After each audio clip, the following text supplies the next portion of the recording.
지금 글로벌 제약 산업에서 정말 엄청난 누구도 예상 못했던 지각 변동이 일어나고 있습니다. 오늘 바로 이 놀라운 변화의 한가운데로 여러분을 안내하겠습니다. 자, 제가 질문 하나 드려볼게요. 신약 개발 분야에서 세계 최강국 하면 어디가 떠오르시나요? 아마 거의 모든 분들이 당연히 미국 아니겠어? 하고 생각하실 거예요. 오랫동안 그게 정답이었으니까요. 그런데 이 차트 좀 보시죠. 정말 놀랍지 않나요? 2026년 1월 기준으로 전 세계 신약 승인 건수에서 중국이 무려 29%를 차지하면서 미국과 유럽을 제치고 1위에 올라섰습니다. 이건 그냥 일시적인 현상이 아니에요.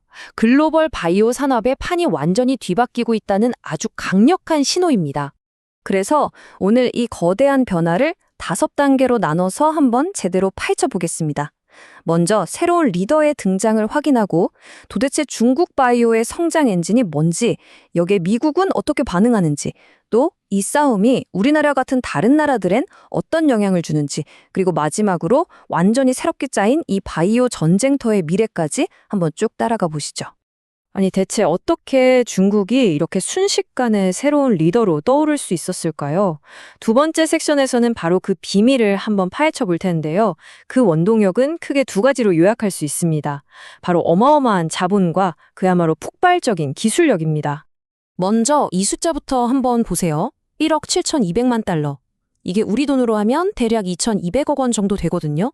이게 뭐냐면 2020년 현재 중국 바이오 기업이 기술 하나를 이전하는 계약을 맺을 때 계약금으로 먼저 받는 돈, 즉 선급금의 평균 액수입니다. 전 세계의 돈이 지금 중국으로 얼마나 쏠리고 있는지 보여주는 숫자죠.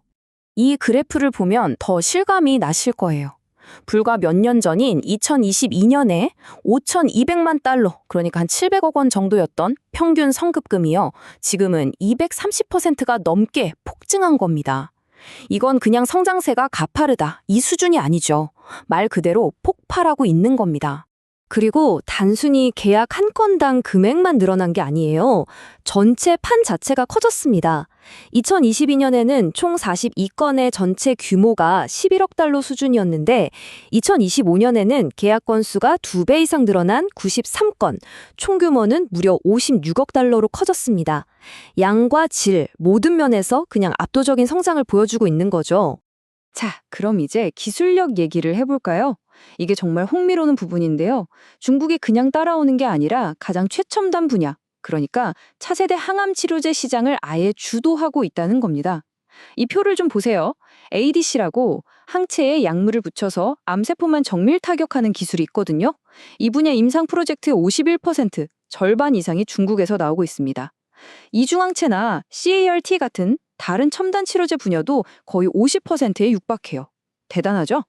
그래서 핵심은 바로 이겁니다. 이제 중국은 그냥 하나의 시장이 아니라 전 세계 최첨단 신약 후보 물질을 공급하는 핵심 허브가 됐다는 거예요. 옛날에는 미국이나 유럽의 거대 제약사들이 혁신 기술을 찾으려고 하면 자기들끼리 둘러봤는데 이제는 무조건 중국을 들여다봐야 하는 그런 구조가 만들어져 버린 거죠. 자, 중국이 이렇게 강력한 공급 허브로 떠오르는 동안 오랫동안 세계 1위 자리를 지켜온 미국은 과연 가만히 있었을까요? 세 번째 섹션에서는 이 새로운 도전에 미국이 어떻게 맞서고 있는지 그 대응 전략을 자세히 한번 살펴보겠습니다. 근데 상황이 그렇게 녹록지가 않습니다. 중국이 치고 올라오는 동안 미국 FDA의 2026년 1월 신약 승인 건수는 고작 8건에 그쳤어요. 작년 월 평균이 19건이었던 걸 생각하면 거의 반토막도 안 되는 수치죠. 얼마나 지금 압박감이 클지 짐작이 가는 대목입니다. 사실 이건 단순히 한 달 승인 건수가 줄었다, 이런 차원의 문제가 아닙니다. 바이오 기술 패권, 그러니까 미래 산업의 주도권 자체가 흔들릴 수 있다는 위기감이 작용한 거죠. 그래서 미국의 규제 당국이 아주 신속하게 움직이기 시작했습니다. 그리고 이게 바로 그 결과물들입니다. FDA가 그동안 깐깐했던 규제를 풀기 시작한 거예요. 예를 들어 세포나 유전자 치료제에 대해서는 좀 더 유연한 가이드라인을 내놓고 임상시험용 의약품 제조 규칙도 완화했죠. 심지어 신약 심사를 원래 일정보다 빨리 끝내는 직원한테 보너스를 주겠다? 이런 제도까지 도입하면서 그야말로 속도전에 나선 겁니다. 이런 움직임의 배경에 중국이 있다는 건 이제 비밀도 아닙니다. 재생의학연합이라는 단체의 CEO가 아예 대놓고 말했죠. 이번 가이드라인은 중국과의 경쟁에 도움이 될 겁니다. 라고요. 이제는 글로벌 경쟁 구도가 각국의 규제 정책까지 직접적으로 바꾸고 있는 겁니다.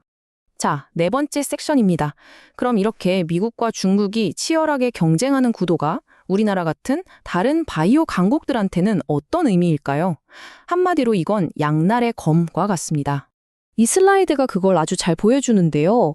한쪽을 보면 중국이라는 엄청난 경쟁자가 나타났으니까 기술을 팔기 위한 경쟁이 훨씬 더 치열해지겠죠? 이건 분명한 위협입니다. 하지만 다른 쪽을 보면요.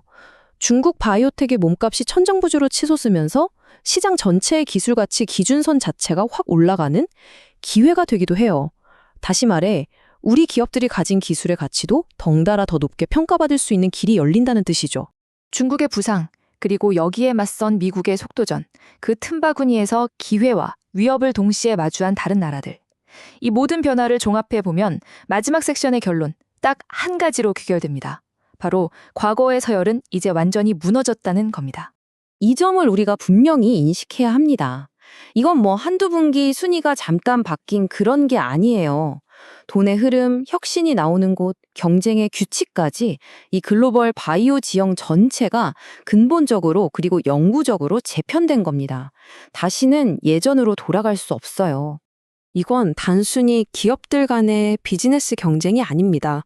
우리는 이제 의학의 미래, 더 나아가 인류의 건강을 걸고 싸우는 아주 치열한 다극 경쟁의 새로운 시대에 진입한 겁니다.